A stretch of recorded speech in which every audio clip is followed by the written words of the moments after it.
Right now, for the November 5th ballot, we'll have question 6, question 7, question 8. Question 6 is a debt exclusion, like I explained, is a tax that you'll be taxed until the project or the bond is complete, and then it comes off the tax. And that reads, debt exclusion on fire stations. Shall the city of Medford be allowed to exempt from the provisions of Proposition 2.5, so-called the amounts required to pay for the bonds issued in order to pay for costs of construction, a new fire station headquarters to be located at 120 Main Street in Medford, including the payment of all costs related to design the project, equipping and furnishing the project, site improvements, and all other costs incidental to related thereto. So you'll vote no, because that's been a lot of people's questions. George, I thought you supported the firefighters. Well, when you hear it straight from the people, that I think Danielle put it perfectly when she said, we don't want to sound like the angry people. Instead, look to see what our firefighters have gone through, what our men and women have gone through in the last year, and how they've been treated. And yet again, they're going to stand up and say what? What you're offering was not transparent, was not inclusive, was a decision made in a box, and the funding is going to hurt our residents. And they're willing to stand up and say what? We'd rather not have our residents of Medford hurt financially for an inferior product. So please do not vote for question 6. Thank you, Danielle.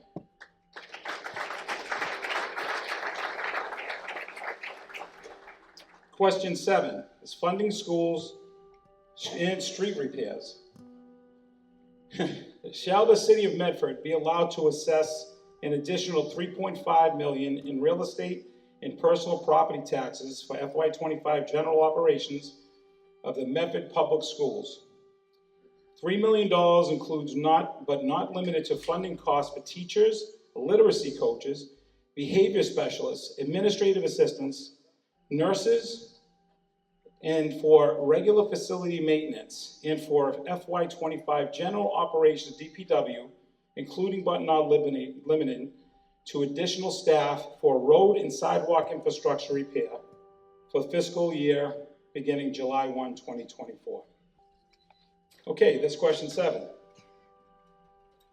$500,000, come on, for the roads and sidewalks. ARPA, when it was originally put forth, was directly supposed to go to infrastructure needs, roads and sidewalks. Not at all.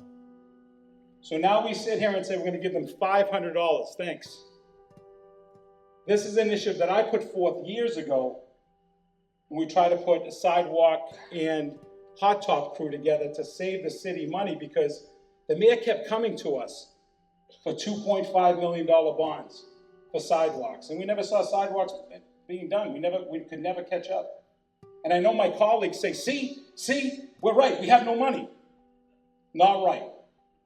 Wrong. And again, I love the dialogue. Public schools, teachers, literacy coaches, behavior specialists, nurses.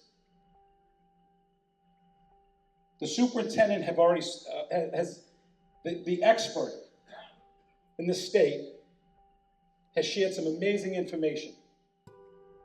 Have we been resourceful?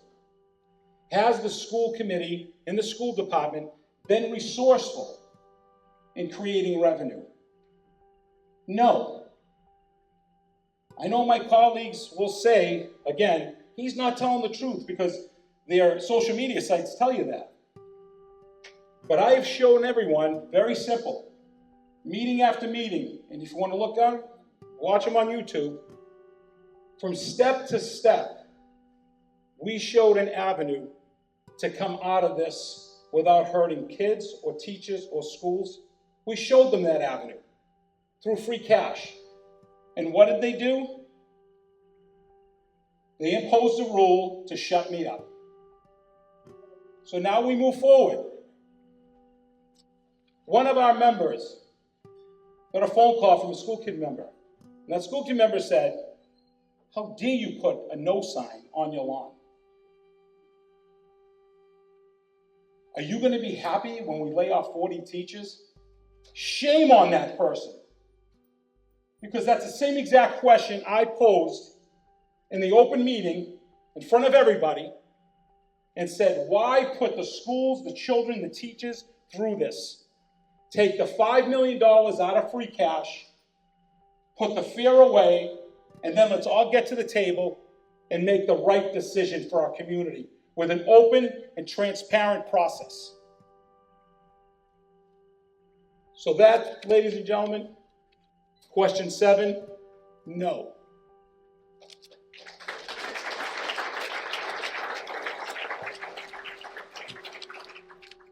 I like the drama behind this. Question 8's intense. Thank you, perfect. So, question 8.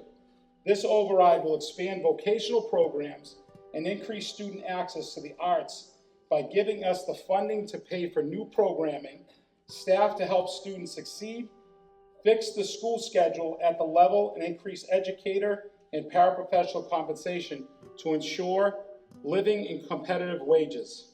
Doesn't that sound expensive? Vocational. I believe what it is, Roy, you can help me if I'm wrong, is expanding the day, the school day, and the vocational day would kind of merge together. That's what we're asking for, right? What I believe it's maybe through negotiations will be the biggest cost. Well, what we're looking at is nothing close to $4 million. Not even close. Not even close. Understand the trend here. 6, we heard. 7 and 8, education.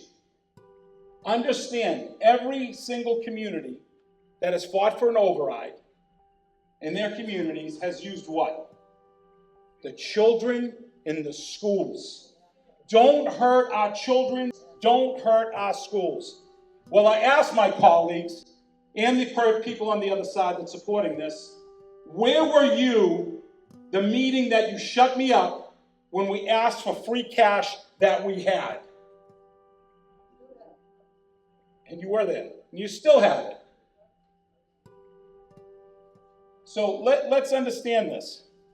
Now that you know the questions, let's go all the way back now. And let's make sure we get this and people can hear it. You can share it with your friends. All Medford, at no time have we ever said, we're against an override. We do not want it. Never. That was never said. What we said was, let's fix what's wrong now with that $5 million. Let's bring everybody together to the table. Let's have an open and transparent process. And let's work together to make sure if the need is there, that we fulfill it together. And don't divide the community. But this is what has happened now. Now we're divided. Now it's yes or no. And I'll be honest with you. As a responsible member of this community, if I didn't think now that we're here, there's nothing we can do, we'd have to step away, I'd step away. But we have $34 million in free cash. $34 million in free cash that has not been used, that can recover this funding and make sure that we do this process correctly. This is what we're talking about. And for those who don't know, just a quick step-by-step so you understand, it's never quick with me. We had our budget meeting last year, the year before last. And my colleagues were in unison. Council Caviello was there, Council President Beers was there, and we were all together in the process that we cannot support this budget.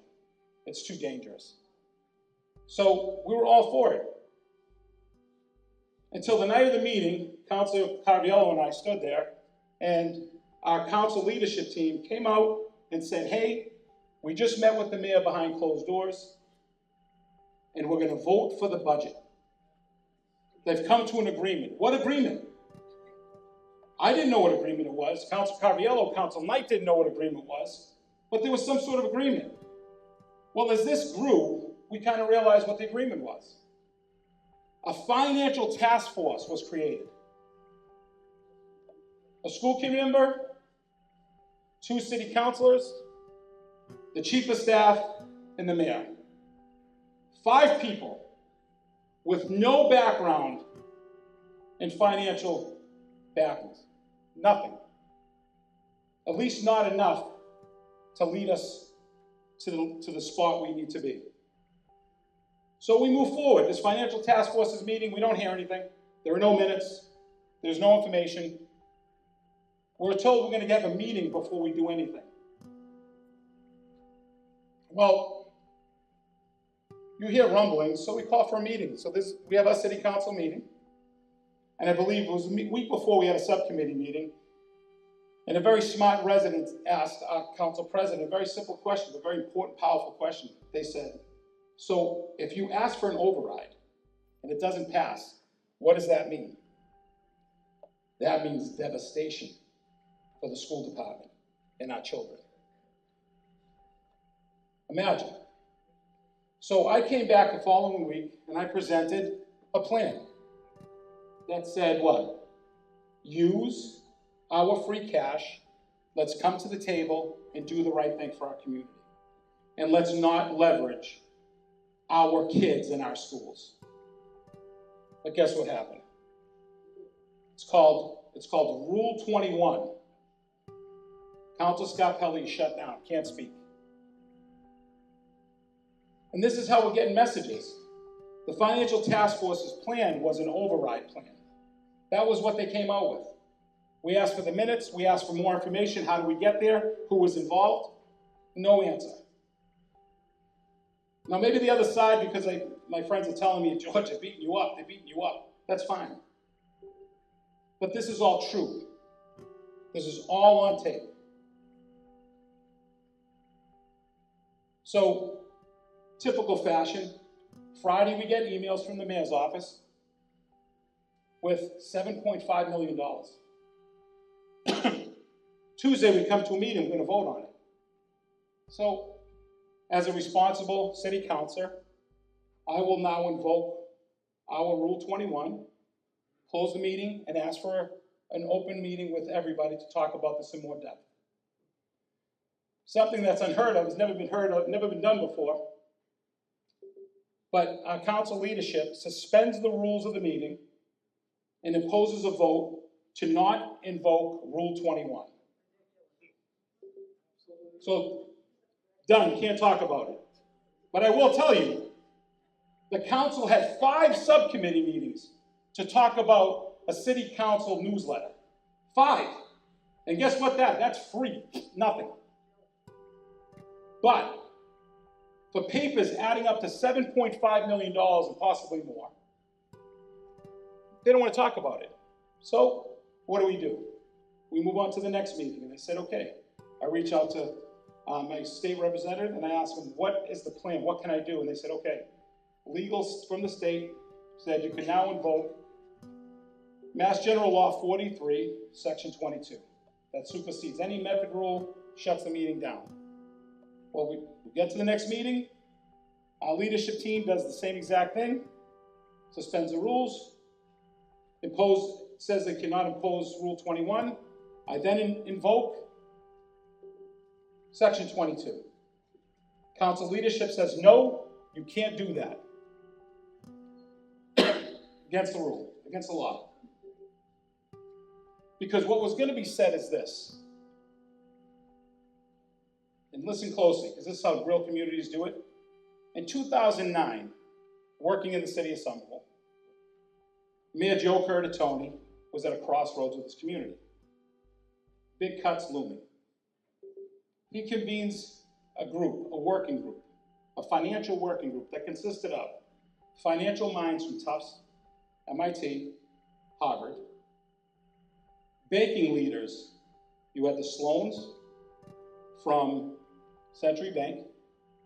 You had his financial team present. You had community leaders and business leaders all in a room. And they worked on a plan because they said you needed to figure out 3 things before you wanted to go to an override. 1, how do we get there? We still don't know how we got here, at least publicly. There's nothing been mentioned. 2, how do we fix it? 3, how does this never happen again? That's what we were taught. Well, they came out and they said, okay, this is what we're going to do. We're going to look at traffic and parking fees. Not going to make people happy, but they're going to take that money, they're going to increase those fees, they're going to take that money, and that's going to be dedicated solely to the school department. Boom. Need, taken away. Next, we need streets and sidewalks. How do we figure that out? The focus is fees and fines for trash and building, and boom, developers paid for that. And then the third piece, the most important piece, they sat together and they said, well, what can we do so this never happens again? How do we bring Somerville out of this? Well, they started this little project called Assembly Row. And now, whether you like it or not, there's a lot of money coming into the city. Now, maybe you might question the growth, maybe you question how they got there. That's not what I'm saying. What I'm saying is that was an open process with financial minds that sat together to find a solution. What has happened here, both in the fire department and the school department, it's been done in a vacuum. Nobody knows. I know that a member of the community did file a FOIA request asking information we're waiting on that, hopefully we get that soon, that we can share with the community of what was shared, minutes, any notes, anything taken with this financial group, who are the professionals they might have brought in that we don't know that could have helped them? Nobody. And here we are today, middle of September, people still don't know that there's an override vote. Like Councilor Caraviello said, he had explained to a person yesterday, why are we fighting it? $7.5 million for a new high school? That's great. But this is the problem. This is the problem. So people are saying, Councilor Scarpelli shouldn't be doing this. He's a city councilor. I don't give a shit. I'm going to fight for what I think is right so every citizen is heard.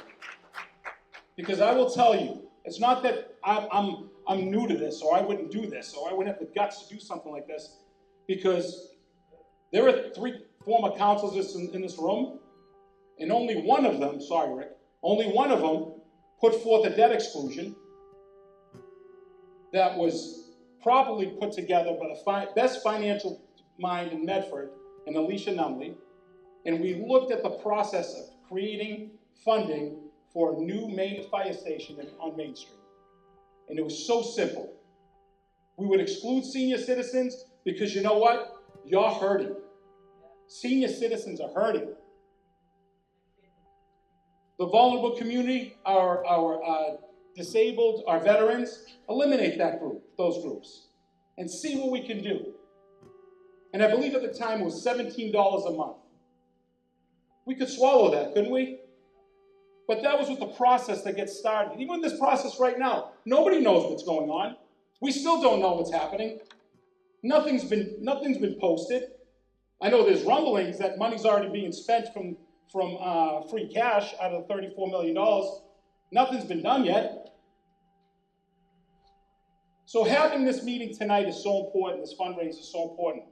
Because I tell you, I got to thank the so many people, the restaurants that donated, Lakash's, Ronnie's Place, Richie Razzo's from Razzo's, and Avellino's always donate. Thank you so much. The thousands of dollars that were donated just the other day was amazing. And guess where that money's coming from? You.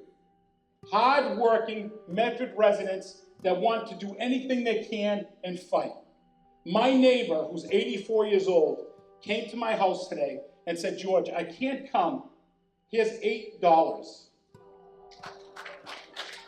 $8. And I said, no. Because I tell you, what we do know is Kelly has done a great job with the real estate side and understanding the assessing side. We have Nate Merritt's been doing his deep dive into the calculator that they have on their site that says all you do is poke in these numbers, bam! It's only this much money, you can handle that. Bullshit. Because I'm going to tell you, straight out, $380 for a person might sound not a lot of money. But some of the people I've talked to, and I keep saying it, I won't use her last name, but I love her dearly. I say, Mrs. Jones. She said, George, help me understand this. I bought my house 50, 60 years ago for $48,000, I believe she said. I think I tell people 50. But now my house is worth $1 million. My husband died 15 years ago. I was a seamstress. My Social Security doesn't cover my taxes. So should I move? Some people want them to do that because I haven't heard one thing supporting our senior citizens. I haven't heard one thing how we're going to help those homeowners that are struggling to stay in their homes. Because one of my council colleagues actually said to me is, if the house is worth $1 million, just take $100 out. That's simple. The understanding of not understanding what a home equity line is, that's devastating. Devastating for a resident. So we're not candy coating anything.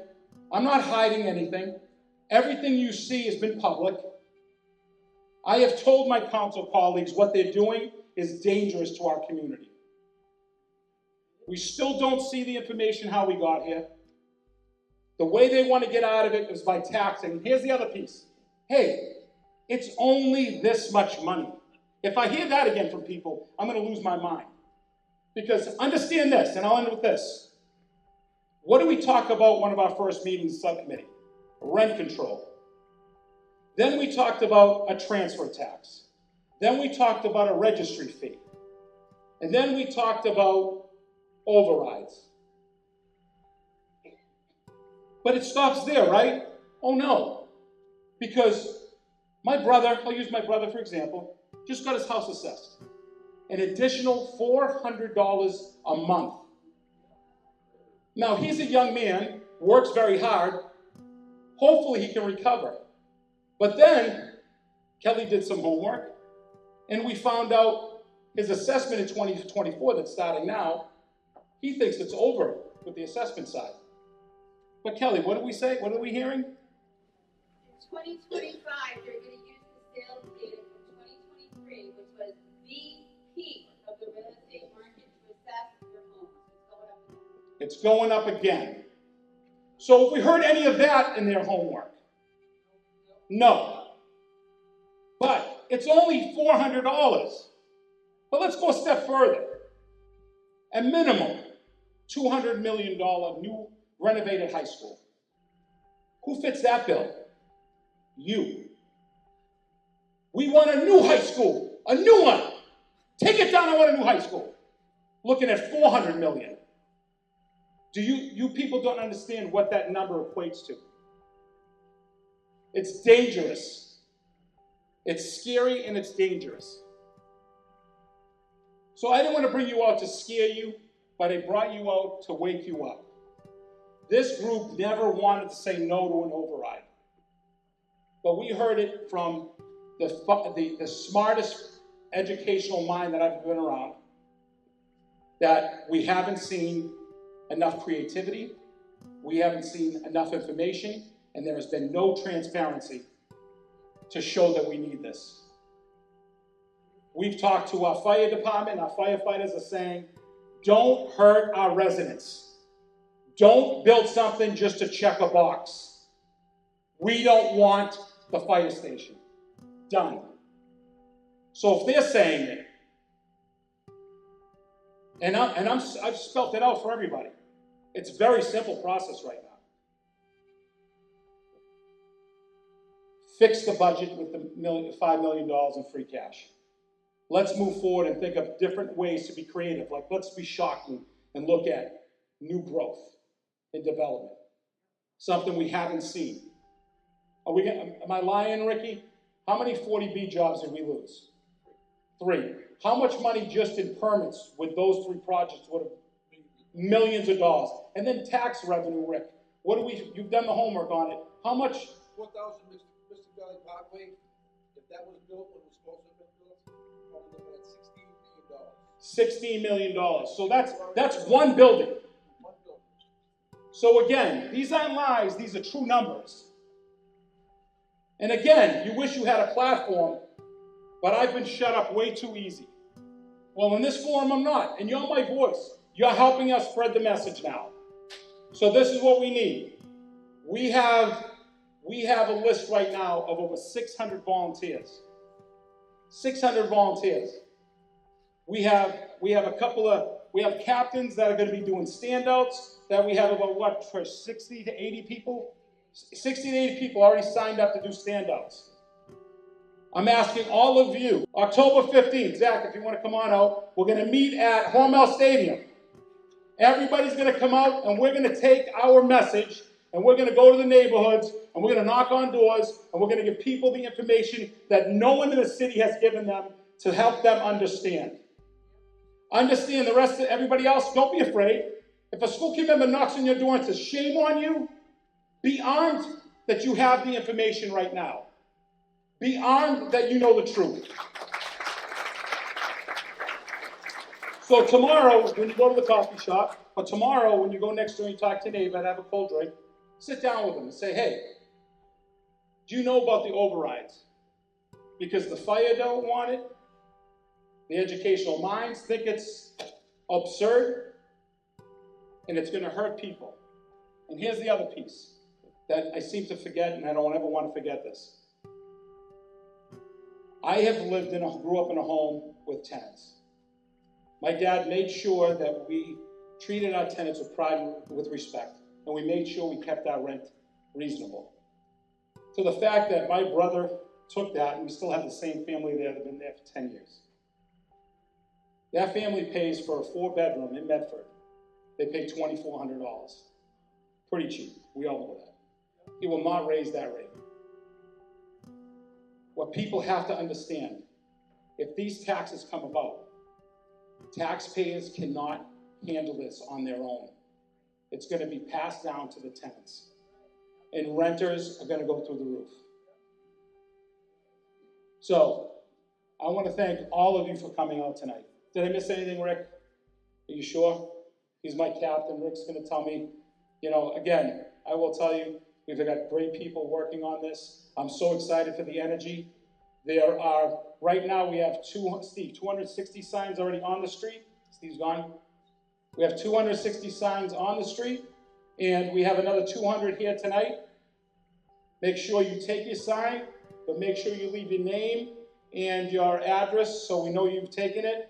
And show your neighbors and just give us a call. Yes. Just so people know. An override, when you vote for an override and we give the mayor $6 million, even though they say that the money is going to go to the vocational school or art programs, that's not necessarily true. The money goes into the general fund to be used to the mayor's discretion. Okay, so again, there's a reason why we're here. $9 million in free cash. Those people that want to know real simple what free cash is the money that we approve for the prior year in the budget that the mayor does not use, does not spend, and then it gets certified and carried over. And then it goes into an account that she can do anything she wants with it. It's very simple. So I hope tonight what we really wanted to do is educate some people, bring them out, have them know what's going on, understand that we'll be having, if you please sign up for the standouts, we'll be doing door knocking, but the big one is going to be October 15th, Saturday, 9 o'clock at Hormel Stadium, We're gonna be meeting there, and we're all gonna be hitting the streets. We're gonna be going into the neighborhoods. We're gonna be knocking on the doors, talking to your neighbors, and letting them know that if this is voted through, it's not gonna hurt the children. The mayor's just gonna have to put the money that she's playing with back to where it's supposed to be and help our children, and help our schools, and help our seniors and our residents so they don't get killed with these taxes. So again, thank you all for coming. Have a safe ride home, and we'll talk to you soon.